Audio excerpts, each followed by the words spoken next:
कांग्रेस में फिर दिखी तनातनी। रणदीप सुरजेवाला ने नए प्रभारी के सामने सवाल उठाए। 56 साल के हरियाणा में कांग्रेस सिर्फ 3 बार अपने दम पर बहुमत ला पाई है। सांसद दीपेंद्र हुड्डा को टोकते हुए बोले, रणदीप सुरजेवाला वोट फीसदी से फर्क नहीं पड़ता, 46 एमएलए आए। सत्ता में आए बगैर कार्यक्रमों का क्रियान्वयन नहीं हो सकता। सत्ता में आए बगैर आप सामाजिक बदलाव और तब्दीली नहीं कर सकते। तो ये भी एक कड़वी वास्तविकता है और उस कड़वी वास्तविकता का संजय जी एक बात सच्चाई की यह भी है कि 56 साल में 1970 से लेकर 67 में हरियाणा बना और 2026 तक 56 साल हो गए। 56 साल में हम केवल 3 चुनाव जीते। हम इस बात से गुरेज कर जाते हैं एक दूसरे को बोलने में। कांग्रेस पार्टी 56 साल में केवल 3 बार चुनाव जीती, बाकी सारे चुनाव हार गए। हम जब तक इस बात की पहचान करना स्वीकार नहीं करेंगे तब तक हाल नहीं निकालता। आप 1972 का चुनाव जीते फुल मेजोरिटी से।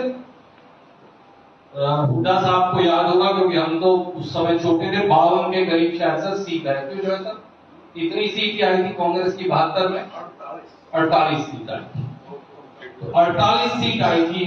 अगर जो है साहब को सही याद है, टोटल सीट भी 70 थी। आई नो 81 में से आई थी, ठीक है। तो हमारी फुल मेजोरिटी 72 में आई 70 के बाद। उसके बाद अगला चुनाव हम जीते 1991 में।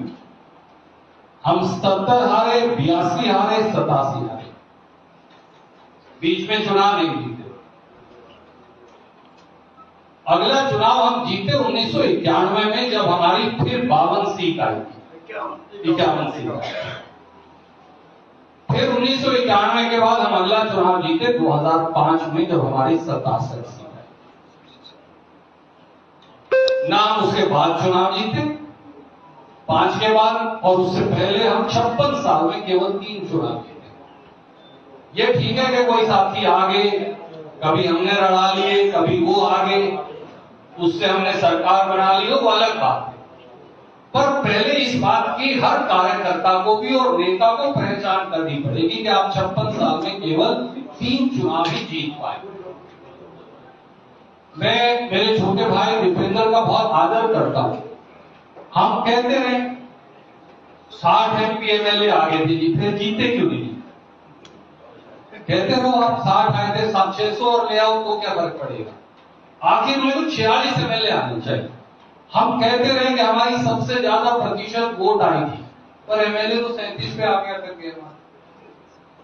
मैं किसी व्यक्ति को ब्लेम नहीं करने लगा, पर जो कड़वी वास्तविकता है उससे मुंह मोड़ना उचित नहीं। और संजय जी अगर आप भी मुंह मोड़ेंगे तो